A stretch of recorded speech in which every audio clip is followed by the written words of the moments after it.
Today, I want to talk to you guys about a disorder that affects men worldwide. It can rob you of your wealth, your sanity, and your most valuable resource, your time. This disorder does not know a difference between geography, education level, social class, wealth. It affects men from all walks of life. Once you've been impacted by it, years later, you'll see it. But when you're in the midst of it, there's no way that you will accept anyone's diagnosis of this disorder. I'm talking, of course, about red flag blindness.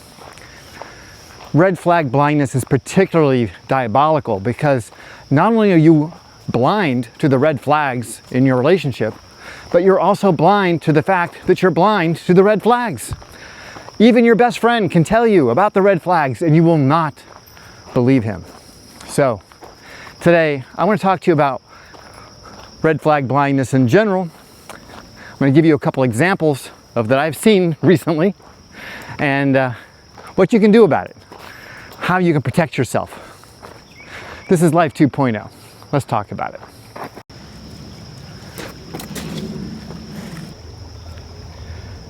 So here's the thing about red flag blindness that is really unusual. Some people are going to be more susceptible to it just by nature. Their behaviors, their past, whatever. It's going to make them more likely to get stuck in this trap. But even though they're more likely to get stuck in it, they can still identify it when they see it in their friends, which is crazy. So they can't see it in themselves, but they can see it in their friends. What's also interesting is it doesn't matter who tells you that you're experiencing red flag blindness, you won't believe them. You will think that they are lying to you, that they have some other motive, that they don't have your best interest at heart, that they're not seeing things the way you do. You're going to believe so strongly in your version of the world that you're not going to be able to see the fact that you're being fooled, that you're being dragged down a rabbit hole in a relationship that's going to be self-destructive. So I'm going to give you a couple of examples here. A couple of guys that I know that have been through it. Tell you what, I'm going to tell you the story of these guys, and as I tell it, you see if you can identify where the red flag blindness affected him. Number one. So this guy, he was about 60 years old, well-to-do business guy, multimillionaire, smart, rich guy. Been married for 40 years. His wife had a long illness and died. He loved her. She was a terrific, wonderful woman. They raised a healthy family. They had a good relationship. But because of her illness, there was not a lot of intimacy there at the end. You know, there was like 4 or 5 years there where there was very little sex and just physical touch, intimacy, that kind of thing really dried up as she was fighting for her life. Very emotional, difficult time for him to go through. She dies. He meets a woman online. I think it was online. She's a flight attendant. She's a little bit younger than him, not a lot. Same generation, but smoker. She's beautiful. She's a wonderful, attractive woman with an enormous personality, fun to go out with, fun to do things with. And she is really good at sex. Really, really, really good at it. Like he's never felt, like he's never experienced. Remember, he's been with his wife since he was practically a teenager. So this is an eye-opening experience for him. This is blowing his mind. It's like, wow, I never knew it could be like this. Yeah, he's getting his world rocked. She seems to drink a little bit. She drinks a little bit more than he feels comfortable with. You know, they'll go through 5 or 6 bottles of wine in a few days. And it's like, oh, okay, I don't know about that, you know, but okay, whatever. She's a nice girl. She seems to enjoy herself. Because she's a flight attendant, she leaves town for extended periods of time. He's aware that this could be a problem, and he lays down a boundary for her and says, look, I don't think it's good, and I don't feel comfortable with you having guy friends, even guys at work. So I don't want you going out, like after a flight, to a bar with one of the other flight attendants if it's a guy, period. I just don't want you doing that. If you're gonna be with a group of people, I'm not so bad with it, but I don't want you to be in a one-on-one situation with another man while you're out of town. And she agreed to it. She agreed to it. During the course of the relationship, he's asking her about her past relationships, and she'd been married a couple times. And it's been about 5 or 6 years since her last divorce. And he asks her, how many men you've been with since your last marriage? And she says 3. And he says, okay, well, that sounds like a reasonable now. That sounds pretty okay. I can live with that. That was a number he could live with. He notices that when they're in social situations, and he would take her out to clubs and bars and things like that, and when there were other people around, she was extremely social, especially with other men. Extremely social. She was really a flirt. And it started to really bother him. It really upset him a lot. So they had some disputes over this issue about her being flirty with men while they were out together. And she thought he was being unreasonable because he's there, right? I mean, why should he be upset with her if he's actually physically there?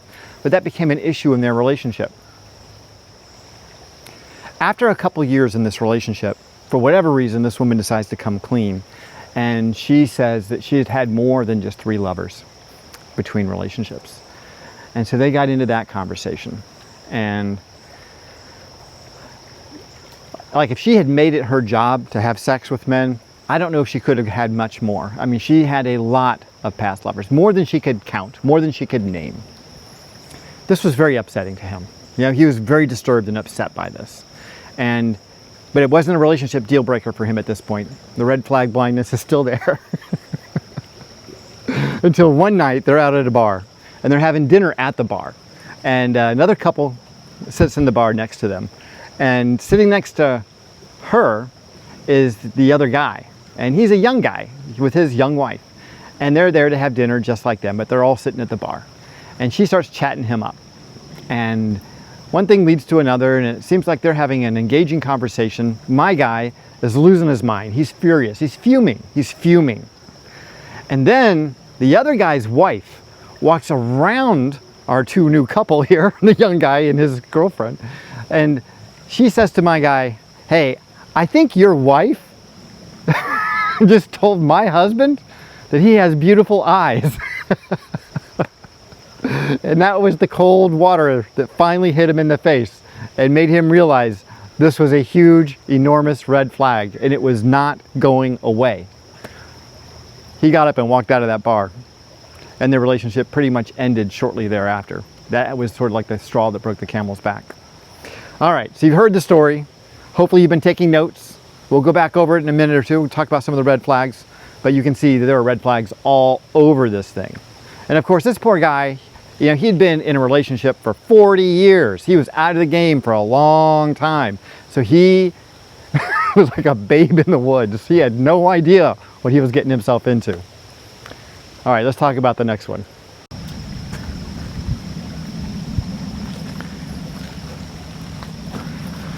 All right, so the next guy is probably a little bit more obvious to you. So he also was coming out of a marriage, except this was a divorce. This is a young guy. I think he's about in his 40s.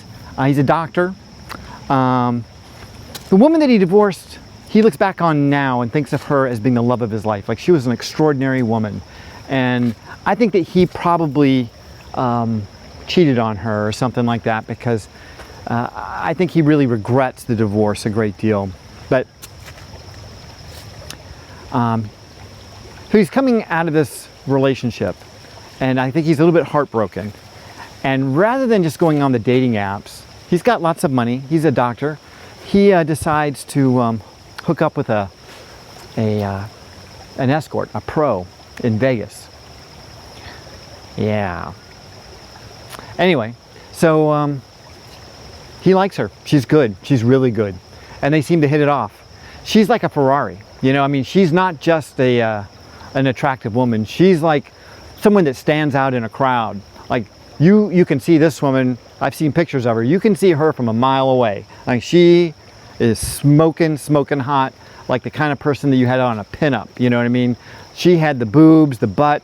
She had it all working, all working. She was beautiful in the face. I mean, just beautiful. And this man, he just fell hard for her. He fell hard for her.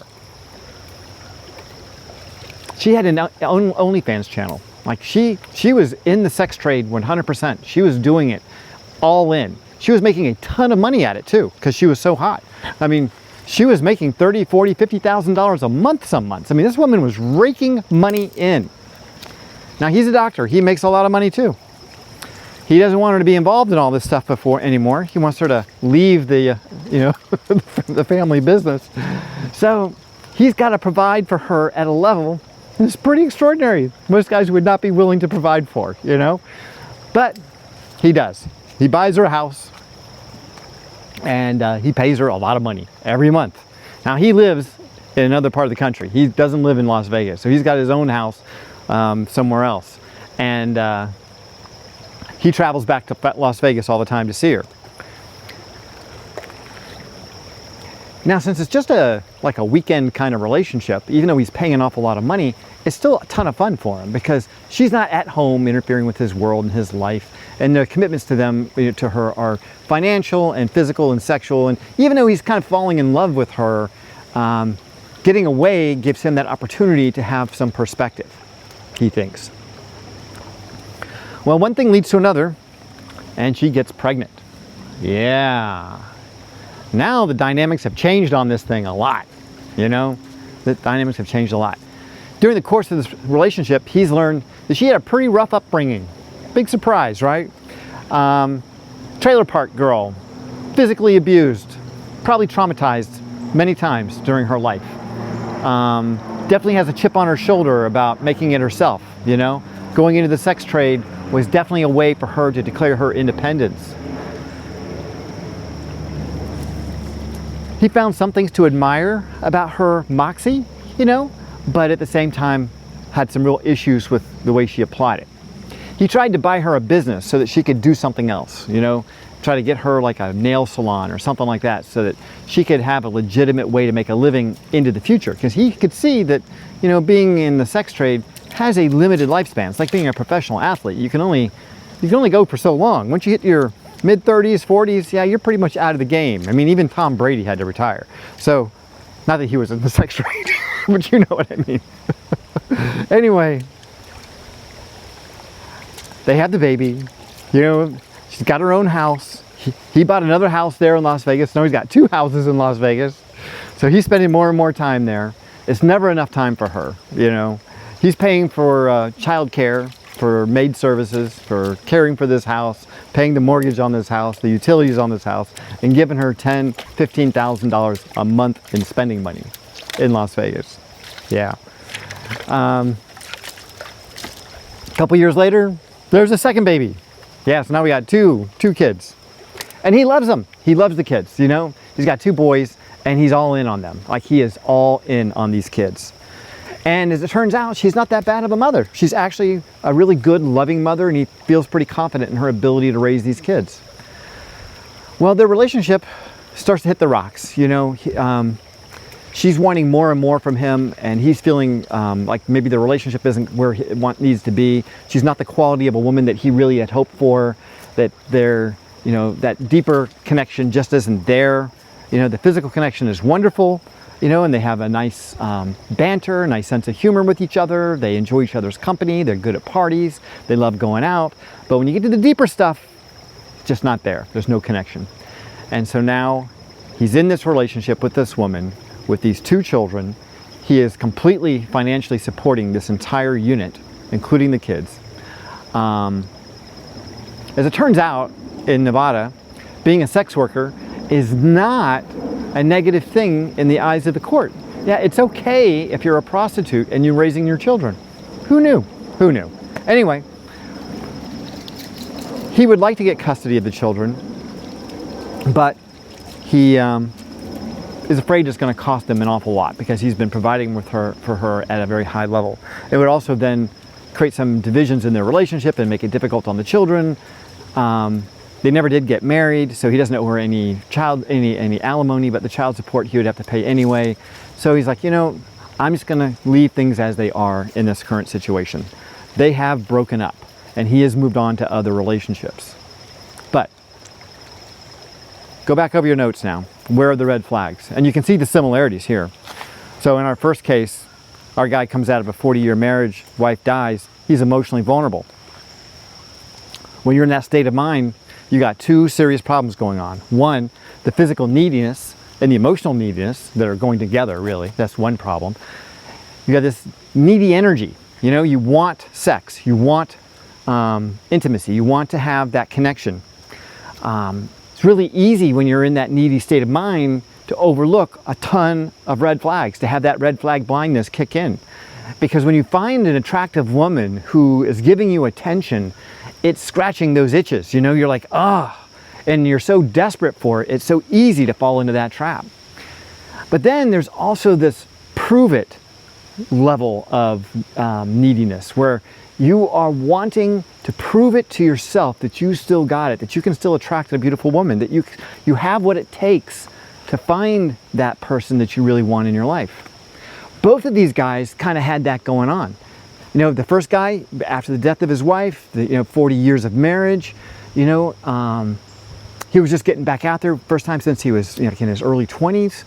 So there was a prove it thing going on there. There was a needy thing going on there. For the second guy with the escort, he was just looking for physical connection with this escort, but he was vulnerable to the emotional connection as well, because he loved his ex-wife so much. And he must have had some guilt and shame associated with that divorce, because he wanted to replace her.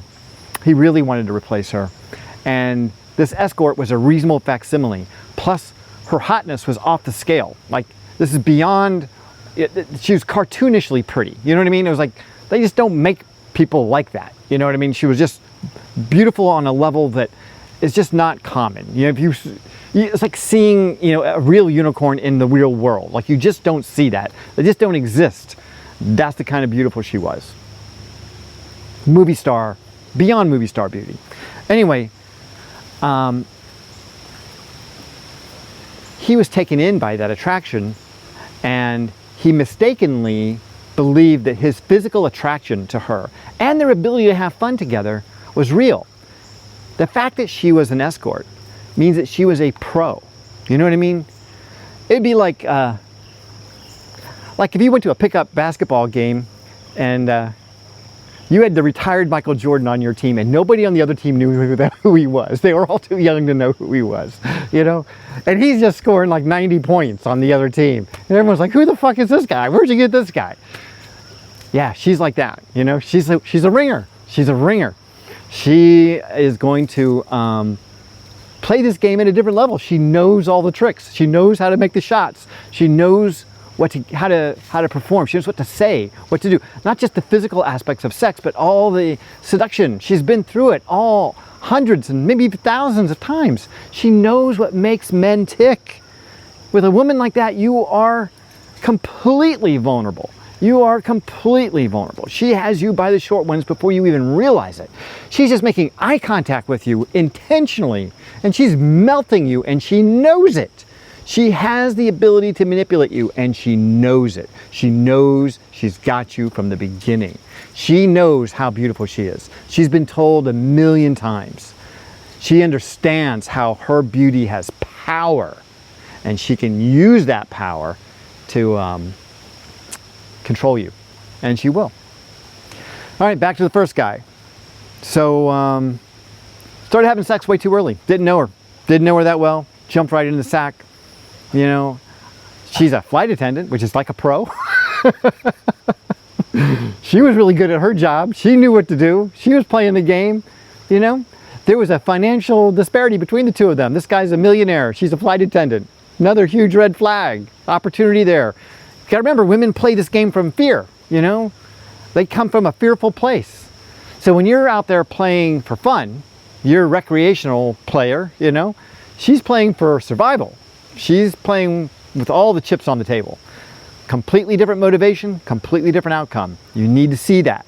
When you're with a woman who's financially at a different place, socially, psychologically, emotionally, statusy, whatever, you need to recognize that is a potential for red flag blindness, because she has motivations in this relationship that may not be clear to you. You may think that she loves you because you're such a good-looking, wonderful person, and she's thinking, this is my meal ticket. You need to keep that in mind. That's a huge, huge difference. Same thing for the next guy. I mean, this girl was working as an escort. You know, I mean, I can't imagine what her frame of mind is like, whether there's shame associated with that or whether that's something that she enjoys or whatever. She's certainly making a lot of money at it. I mean, $50,000 a month, I think I might look into that myself if I were a beautiful woman. But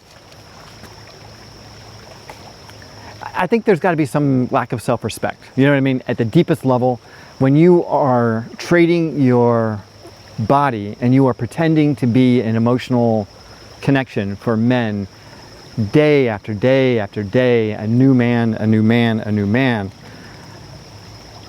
I would imagine that it's difficult to know when you actually feel something real for somebody. You know what I mean? Like, she is so broken that I don't think that she is fixable without having an extraordinary period of time, like years of being away from that field and not having a relationship, you know? Because she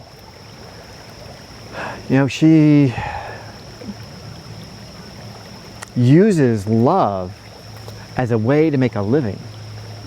Yeah. Now, it's not real love, obviously, but it's the illusion of love. So, giant red flag there. Another financial disparity. Huge financial disparity. Guy's a doctor, she's a whore. Okay? Big problem. That's a big problem. When you look at her like that, stop calling her an escort. Stop, making it nice. And just call her a prostitute. Call her a whore. Call her a stripper. Whatever. And she's on OnlyFans. She's a stripper. She's a stripper and a whore. Okay? Yeah, she's hot. But at the end of the day, strippers and whores are really at the bottom of the social strata when it comes to women. And if you're a doctor, you're at the top of the social strata when it comes to men. There's an enormous gap here that he was blind to. He was completely blind to. Going back to the first guy, her drinking was a big problem. The flirtation with other guys, big problem. These are all red flags that would jump out at you.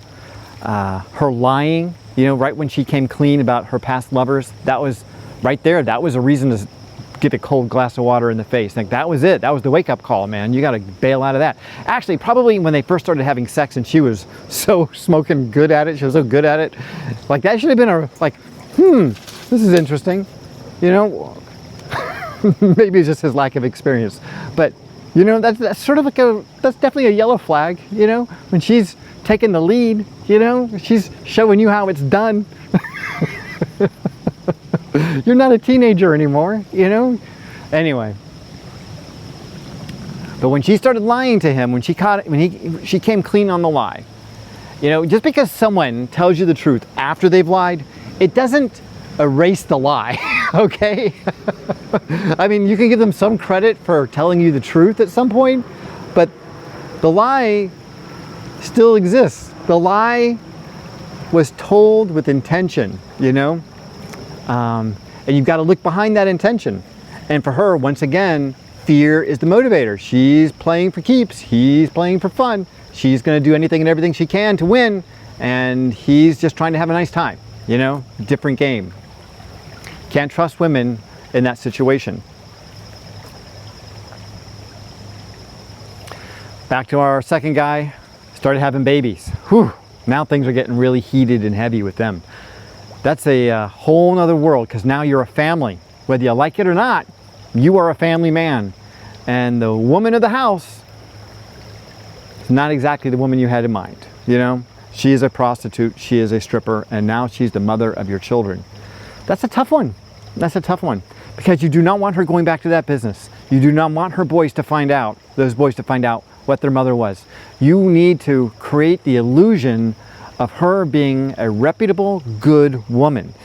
Those boys cannot find out about her past until they're emotionally and psychologically ready to understand that and accept it for what it is.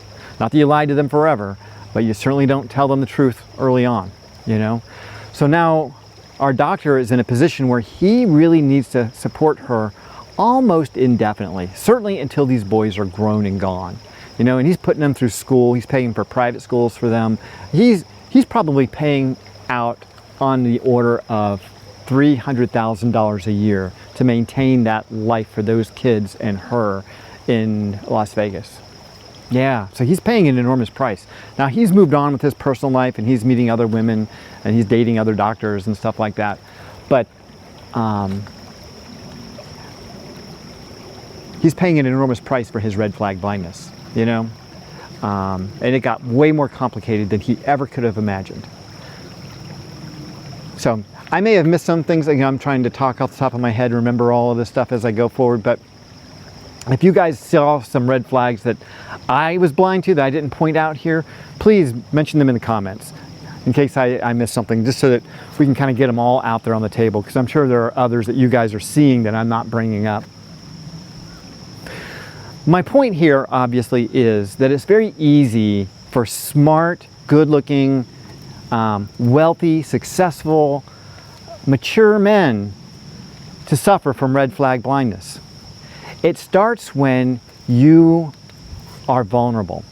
If you're in a vulnerable state of mind, you don't have your shit together in that moment, like you're needy in any way, shape, or form, you are extremely susceptible to red flag blindness. It's really easy for that to happen to you.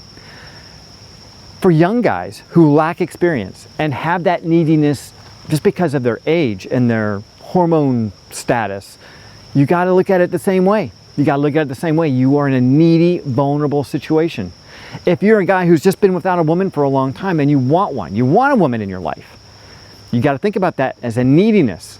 And that neediness is toxic to you. It's toxic to you because it makes you vulnerable. Again, think about women coming at this from a place of fear, and they're playing the survival game, and they're looking at you as a meal ticket, okay? They will lie to you. They will manipulate you. They will do anything and everything in their power to get what they want from you. You know, they want that commitment. You have to remember that although women technically are the gatekeepers to sex, although they open that gate quite easily and frequently these days, you are the gatekeeper to commitment. And just because she has opened the door to sex and having an intimate relationship with you does not mean that you owe her a commitment. You don't. You don't. Going through the process of having a healthy relationship requires time, patience, and thoughtfulness. You need, earlier this week, I think I put up a video about, you know, the 3 different kinds of women, the rating women, and on one of them it was about how do you determine if a woman is really good. Well, one of the steps in that process was you need to get input from your friends and family. You need to find out what they think, and you need to take that input seriously. If you're getting input from your friends and family that this woman is bad news for you, you need to think, okay, I've got red flag blindness. I need to be aware that these people are seeing things that I can't see. I am not seeing this, and I need to trust them that they are seeing it and it's real. Because if I don't, my future may be bleak. I may be complicating my life unnecessarily. I'm going to lose my wealth. I'm going to lose my emotional stability, my sanity, and my time, which is my most valuable resource. And it's never worth that. It's never worth it. All right, you guys, I think I've said all I can say on this. Hope you enjoyed the video. If you did, please like and subscribe. If you know somebody who might be suffering from red flag blindness, share this video with them. Maybe it'll wake them up. Anyway, till next time, stay healthy, and if you can, stay single.